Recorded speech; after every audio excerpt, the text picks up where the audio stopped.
Hello everyone. In continuation our previous video lecture D MOSFET. Today I am interested to explain about the E MOSFET. Okay? तो आइए E MOSFET के बारे में बात करते हैं. Yes. E MOSFET enhance MOSFET. तो सबसे पहले N चैनल के बारे में बात कर लेते हैं. Because N channel and P channel are the mirror image, so if we understand about the N channel, we can easily understand P channel. तो आज हम यहाँ पर बात करेंगे कि D MOSFET और E MOSFET में डिफरेंस क्या है, वो खुद से खुद दिखाई देगा. डायग्राम के क्रिएशन के समय पर ये देखेंगे कि इन दोनों के डायग्राम्स में क्या डिफरेंस है और E MOSFET D MOSFET की अपेक्षा कैसे बेहतर है, and what are the advantages of the E MOSFET over the D MOSFET. So first of all we will start about the construction, symbol diagram, working and then transfer characteristics and drain characteristics. So step by step first of all we are able to learn about the construction of E MOSFET. Okay? Yes. Look at the blackboard. E MOSFET N channel. This is the P type substrate. These are the N type semiconductors fused with this substrate. And these are the metallic contacts, may be used aluminium or some crystalline, known as polycrystalline.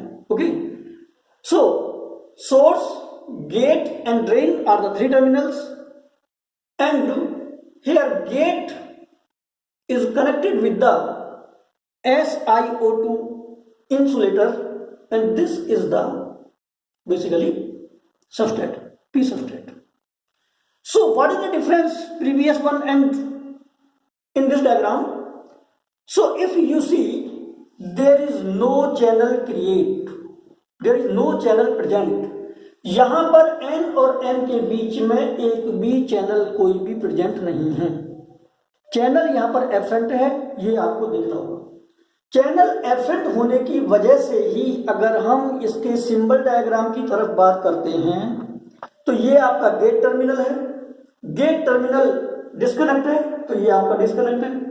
और यहां पर अगर आप देखा जाए तो drain, source and this is the body are represented by the discontinuous line.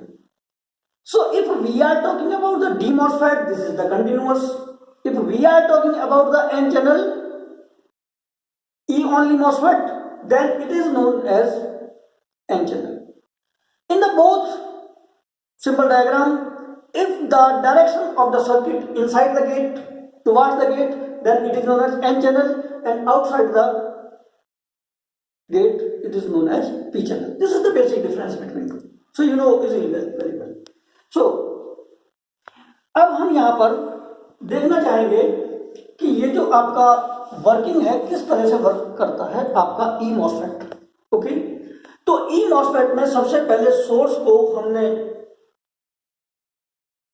Short कर दिया बॉडी के साथ में और इसे हमने ग्राउंड कर दिया जिससे कि ये जीरो पोटेंशियल पे रहे, लोअर पोटेंशियल पे रहे. तो यहां पर डिफरेंट केसेस के बारे में हम यहां स्टडी करेंगे. तो आइए सबसे पहले केस लेते हैं हम. Case first, VGS is equal to 0. It means the gate to source voltage is 0. तो देखिए गेट और सोर्स को अगर हम यहां पर 0 वोल्टेज पे कर देते हैं, ये 0 वोल्टेज हो गया, तो ऐसी स्थिति में होगा क्या ये देखने के लिए है. तो यहां पर ये जो आपका 0 वोल्टेज लगाने पर यहां पर IG जो आपका गेट पर जो करंट होगा वो 0 होगा, और यहां पर कोई भी बैटरी नहीं है तो आपका ID 0 होगा. तो यहां पर 0 वोल्टेज लगाने पर भी कोई भी करंट फ्लो नहीं हो रही है. ID हमेशा 0 रहेगा जब हमारा गेट टू सोर्स वोल्टेज 0 रहेगा. ओके, अब सवाल यह है कि ये 0 क्यों रहेगा.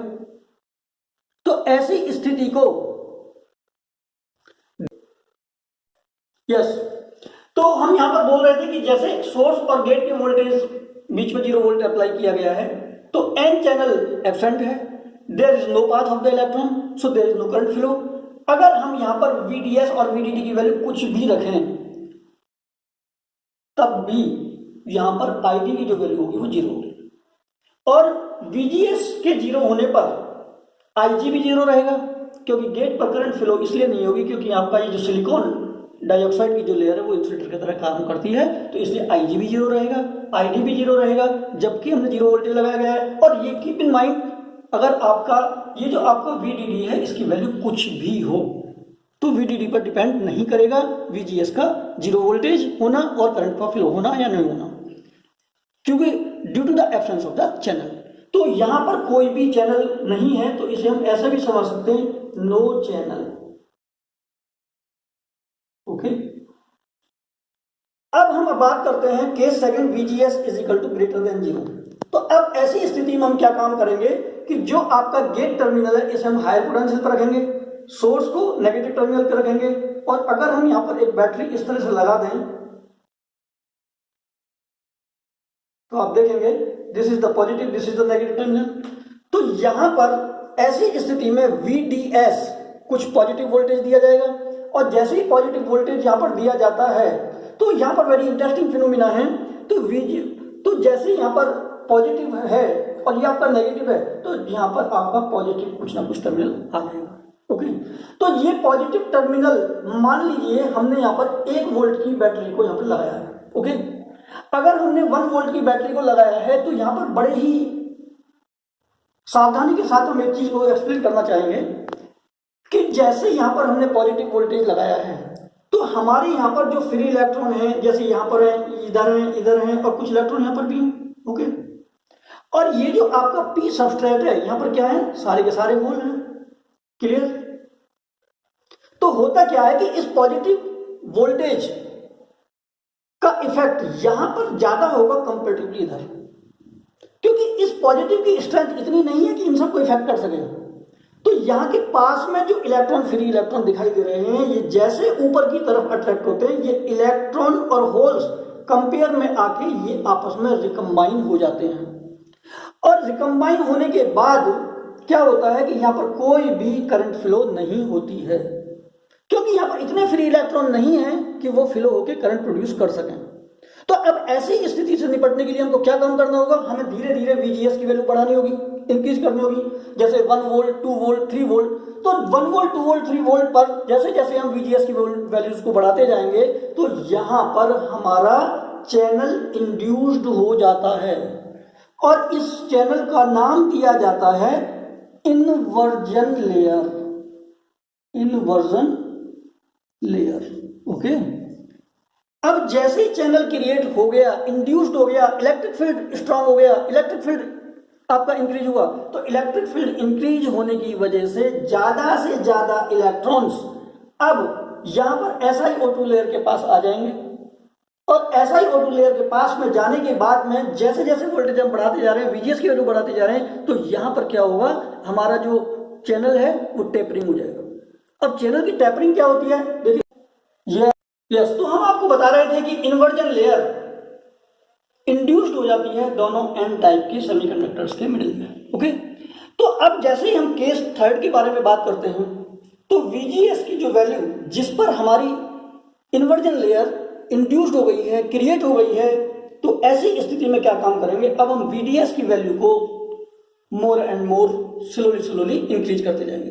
तो जैसे ही जैसे हम पॉजिटिव यहां पर क्रिएशन होगा, तो दोनों N टाइप की जो सेमीकंडक्टर्स हैं इनके बीच में जो चैनल है, ये चैनल धीरे धीरे इस तरह से ये टेपरिंग हो जाती है। इस चैनल की टेपरिंग की वजह से ये जो आपकी चैनल है एनहांस हो जाता है। ओके, डिप्लीशन हो जाता है। तो डिप्लीशन होने की वजह से यहां पर वेरी स्मॉल चैनल से वेरी स्मॉल करंट फ्लो होती है, और जैसे ही करंट फ्लो शुरू हो जाती है तो यहां पर हमारी फाइनली जो वैल्यू है, धीरे धीरे ID की जो वैल्यू, जो ड्रेन करंट है, वो सैचुरेट हो जाती है। ओके, तो चैनल टेपरिंग इज डन, जहां पर भी जिस वोल्टेज पर भी हमारी चैनल क्रिएट हुआ है, जब टेपरिंग हुआ है, तो ऐसी स्थिति में जहां पर आईडी हमारा सैचुरेट हो गया है, तो ऐसे वोल्टेज को जहां पर चैनल ब्रोकन हो जाता है, चैनल ब्रेक हो जाता है, ऐसे वोल्टेज को कहा जाता है पिंच ऑफ वोल्टेज। इस पिंच ऑफ वोल्टेज को सही शब्दों में लिखा गया है the value of VDS eight which channel broken is called pinch of voltage. Okay, तो अभी हम यहां पर अगर ड्रेन कैरेक्टरिस्टिक्स की बात करें, ट्रांसफर कैरेक्टरिस्टिक्स की बात करें, तो सबसे पहले हम एन चैनल लेते हैं। एन चैनल के अंदर हमने एक वाई एक्सिस पर लिया है आपका ID drain current milli ampere में, और यहां पर एक्स एक्सिस पर लिया है VGS वोल्ट में, gate to source voltage. You keep in mind always VDS is equal to constant in that case. So to understand the transfer characteristics, the voltage, the value of minimum voltage at which the flow current means MOSFET is on state, this is known as threshold voltage.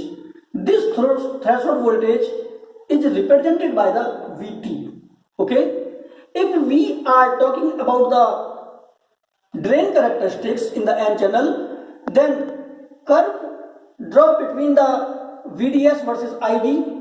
If we have VGS constant at the different values of 3 volt, 4 volt, 5 volt, 6 volt, 7 volt, 8 volt, and this is the line which bifurcates the two regions known as saturated region, and NSR is known as non-saturated region. This non-saturated region is also known as active region, where E-MOSFET can work easily. So we have to understand that our MOSFET just like the capacitor. Okay, तो इसे MOSFET के लिए capacitor MOSFET भी कहा जाता है। Okay, अब अगर हम यहाँ पर MOS कैपेसिटर को देखें, तो MOS कैपेसिटर के P चैनल के लिए अगर हम ये दोनों फिगर देख रहे हैं, तो ये भी ट्रांसफर कैरेक्टरिस्टिक्स है, ये भी ट्रांसफर कैरेक्टरिस्टिक्स है। तो जैसे पहले बताया था, ये आपका 2 वोल्टेज है, ये भी आपका 2 वोल्टेज है, लेकिन situation is just reverse. So these are the mirror image of the transfer characteristics for N channel and P channel in the case of E-MOSFET characteristics. So if we are drawing the graph between the IT and VDS and VGS at constant values -3 volt, -4 volt, -5 volt, -6 volt, the same value 2 volt, this is 2 volt, this is 2 volt, are also known as drain characteristics. So it's all about the E-MOSFET. So now we have to discuss about the peculiarities. अगर हम peculiarities के बारे में बात करें, तो ये हमारा जो E-MOSFET है, ये वोल्टेज कंट्रोल डिवाइस है। Gate is isolated from the main structure. Input capacitance is high, very low input current, due to which very high resistance Ri. Channel is not present, very important thing. ID controlled by VGS, and these are the devices which is known as unipolar, very important, unipolar devices, and it can be operated at high frequencies also. अगर हम application के बारे में बात करें, तो just like it can work as linear amplifier, as an inverter, CMOS inverter. What is CMOS? Complementary metal oxide semiconductor inverter, and in the digital circuits. So due to the large applications and very interesting characteristics known as drain characteristics, these are the mirror image. So N channel characteristics and P channel characteristics are the mirror image to the each other. And this is the threshold volt, that is 2 volt, that is threshold volt, -2 voltage. So these are the voltage, threshold voltage, which represent the same situation, same point, but at the opposite side. So this is known as mirror image. तो आज के लिए इतना ही. Thank you very much.